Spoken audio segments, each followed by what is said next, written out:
ஜன்னல் சமூகத்தின் சாளரம். மாதம் இருமுறை வெளிவரும் குடும்ப இதழ்.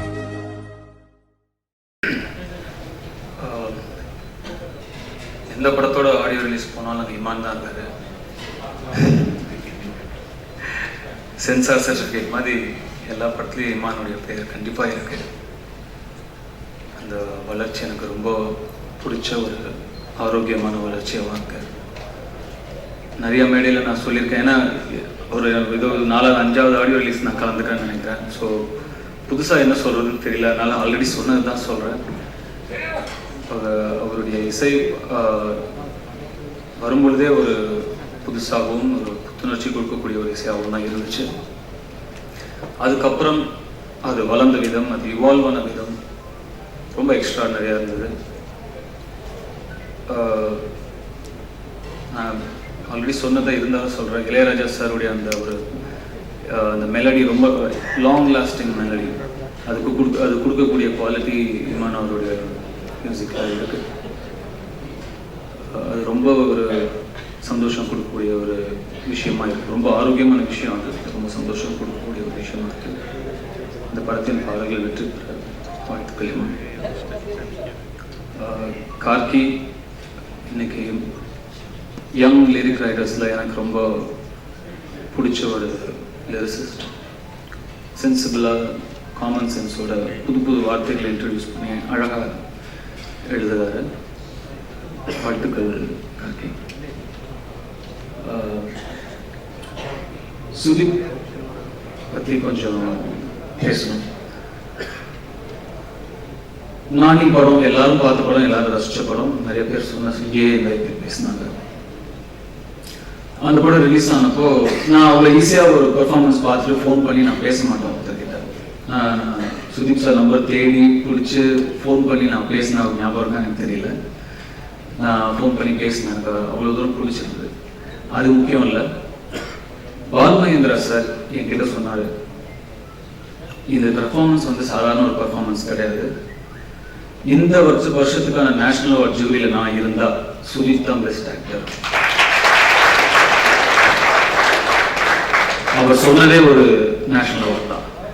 ஸோ உங்களுக்கு அது எங்கேயாவது நான் உங்களை பார்க்கும்போது நான் சொல்லணும்னு நினைச்சேன். ஃபோன் பண்ணி கூட சொல்லியிருக்கலாம்.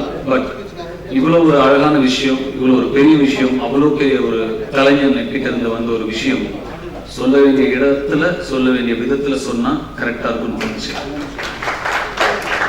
அதனால நான் இப்போ இந்த மேடையை பயன்படுத்தி உங்ககிட்ட நான் அதை சொல்லிட்டேன்.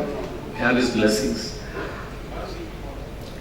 And of course இன்னொரு மொழியில போய் நமக்குன்னு ஒரு அடையாளம் இருந்தாலும் இன்னொரு மொழியில போய் நம்ம புதுசா ஆரம்பிச்சு புதுசா மறுபடியும் ஒரு முதல் பட நடிகனா ஆரம்பிச்சு நடிச்சு பேர் வாங்குறதுங்கிறது சாதாரண விஷயம் கிடையாது. அந்த வலி என்ன, அந்த பெயின் என்ன, அதுக்கு எவ்வளோ உழைக்கணும், ஹார்ட் ஒர்க் பண்ணணும் எனக்கு தெரியும்.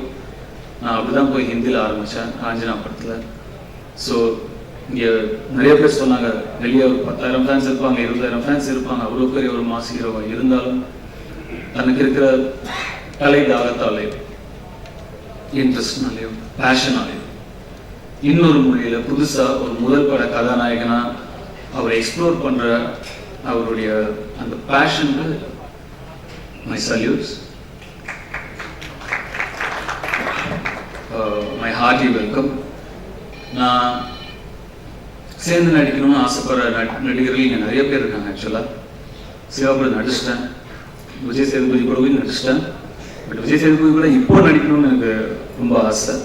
அதுவும் நடக்க போகுது. அதே மாதிரி சுதீப் கூடயும் நடிக்கணும்னு எனக்கு ரொம்ப ஆசை.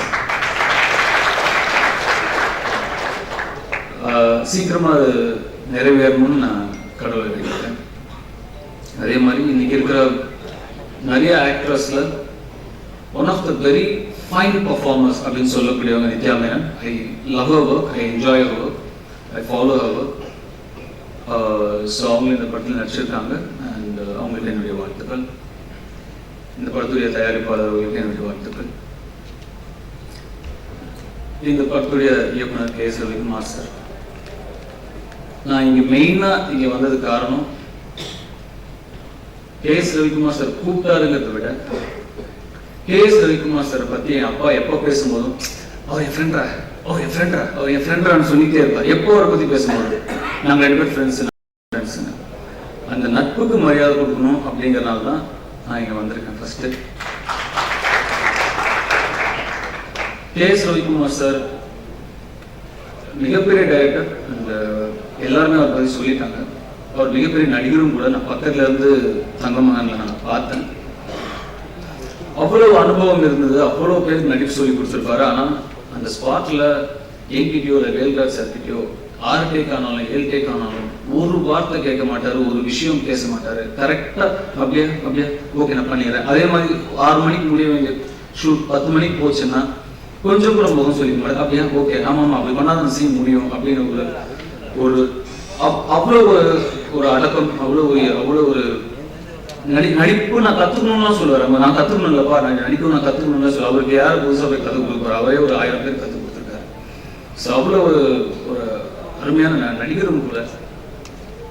அவருடைய வெற்றிகள் அவருடைய அனுபவங்கள் பக்கத்துல நாங்கெல்லாம் வச்சா. ஆனா அவ்வளோ எங்களுக்கு மரியாதை கொடுத்து அந்த ஸ்பாட்ல நடந்துட்டாரு. அதுக்கு முதல்ல என்னுடைய நன்றி தெரிவிச்சுக்கேன் சார். உங்களுக்கு இங்க இருக்கிறது எனக்கு ரொம்ப ரொம்ப பெருமை. இங்க இருக்கக்கூடிய வாய்ப்பு கிடைச்சது எனக்கு ரொம்ப ரொம்ப பெருமை.